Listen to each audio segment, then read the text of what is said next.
Isabelle Durand, députée européenne belge et vice-présidente du Parlement européen, a présenté aujourd'hui dans les bureaux de la FIDH les conclusions de sa visite en Colombie.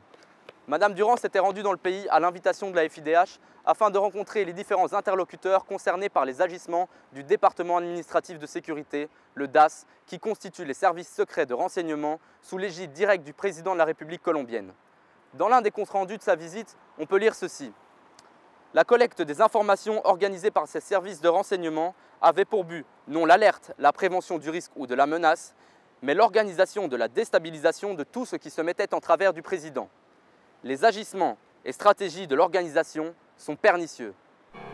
Alors bon, j'ai rencontré les défenseurs des droits de l'homme, les défenseurs des victimes, des parlementaires, des syndicalistes, donc toutes sortes de personnes qui sont aujourd'hui encore menacées et protégées et qui ont subi de très grands préjudices. Alors c'est vrai que j'ai constaté à la fois énormément de courage et d'engagement de la part de toutes ces personnes, mais je constate aussi qu'il est nécessaire que la justice fasse son travail.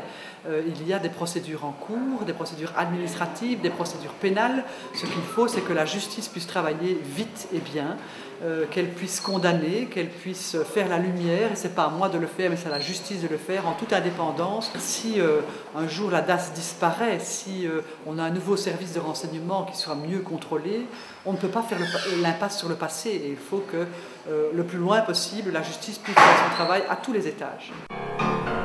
La vice-présidente du Parlement européen a entre autres évoqué les défis à venir afin de mettre définitivement fin aux violations des droits de l'homme occasionnées par les agissements du DAS, ainsi qu'aux préjudices causés sur les secteurs indépendants de la presse et de la politique. Il devient évident que sous le régime présidentiel précédent, les services secrets de renseignement colombiens ont été utilisés afin d'asseoir et de conforter un contrôle politique.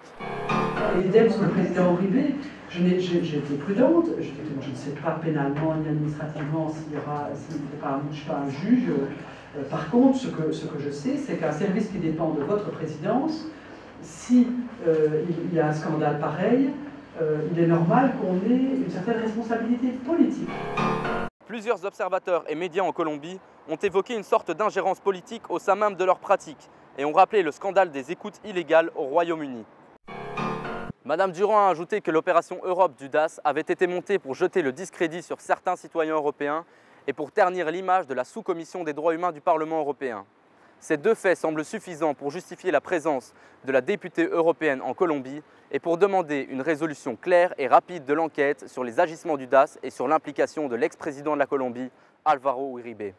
Évidemment, ces écoutes téléphoniques en Grande-Bretagne visaient surtout à servir les journalistes pour faire de l'information un peu à sensation.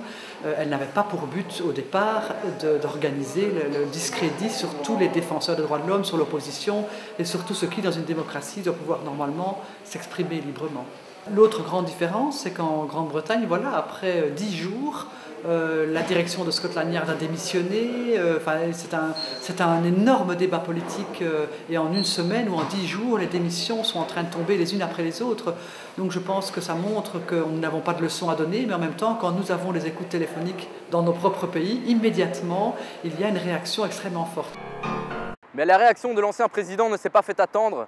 Et dans un email au journal El Espectador, on peut lire ceci. Isabelle Durand du Parlement européen vient soutenir des calomnies en bonne défenseresse du terrorisme.